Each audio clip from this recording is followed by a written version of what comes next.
Alors, France Info, victime coupable plutôt de... Parce que c'est eux qui créent l'article, hein, donc coupable de fake news sur les voitures électriques. Nous allons lire cet article. Pour savoir si la voiture électrique est compatible avec de longs trajets, si elle est rentable, plus rentable qu'un véhicule essence, France Info a pris la route des vacances. 450 km entre Paris et Pornic en électrique. Alors déjà, avec 450 km avec une... alors, ça passe pas avec toutes les voitures électriques, surtout celles d'autoroute, mais quand même, avec certaines, ça peut passer, hein, sur une charge. Donc on va tout lire, voir un peu ce qu'il en est, je zoome un peu plus. Départ de Paris, intramuros, à 8h15, avec une citadine électrique chargée à 90%. Après avoir passé les embouteillages sur le périphérique, un peu de route dans le silence. Puis une première pause près de Chartres.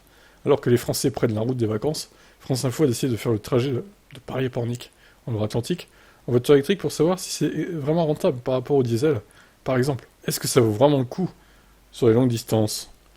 Cette première pause se fait sur une heure d'autoroute. Le véhicule charge pendant 30 minutes. Notre conducteur, Fred, fait de même. Pour 600 km, j'ai 6 heures de charge avec 3 arrêts. Attendez, quoi? Attendez, quoi? 600 km, 6 heures de charge. Alors, Fred, on va t'expliquer tout de suite. Déjà, fais pas de charge complète. Évidemment, s'il monte jusqu'à 100%, ça peut très vite monter. Ça fait beaucoup, là. J'attends depuis près d'une heure et 20 minutes, donc je m'occupe, je bois un café, je mange. Mais quelle est sa voiture, en fait? Putain. Le voyage peut ensuite reprendre, les champs de blé défilent, tout comme les kilomètres d'autonomie à bord du véhicule. À 130 km/h, il consomme beaucoup. En ralentissant, la consommation baisse logiquement. Un deuxième arrêt s'impose, il faut compter plus d'une heure pour une recharge complète, pour un montant de 13 euros. Isaac, 59 ans, est aussi en train de charger sa voiture. Elle est passée électrique il y a 2 ans, notamment pour faire des économies.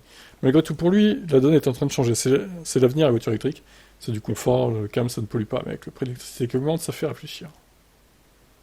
Bah non, en fait, ça fait pas réfléchir, ça reste mieux que le thermique.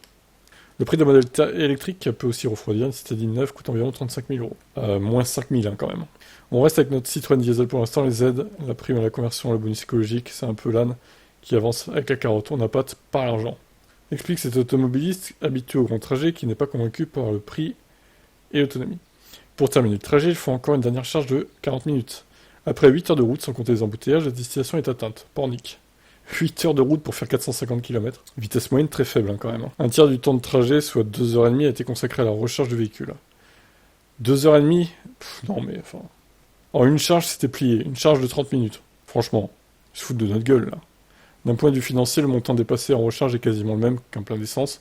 L'électrique est un bon allié pour la planète malgré les contraintes liées au temps de charge sur les longs trajets pour après un fond d'Europe. Voilà comment donner du grain à moudre aux anti-VE, avec des articles comme ça en fait. C'est vraiment... c'est aberrant franchement. 2h30 de recharge pour faire 450 km. Mais qui y croit? Qui croit à ça quoi? En vrai, pour être sûr, entre 30 et 45 minutes maximum.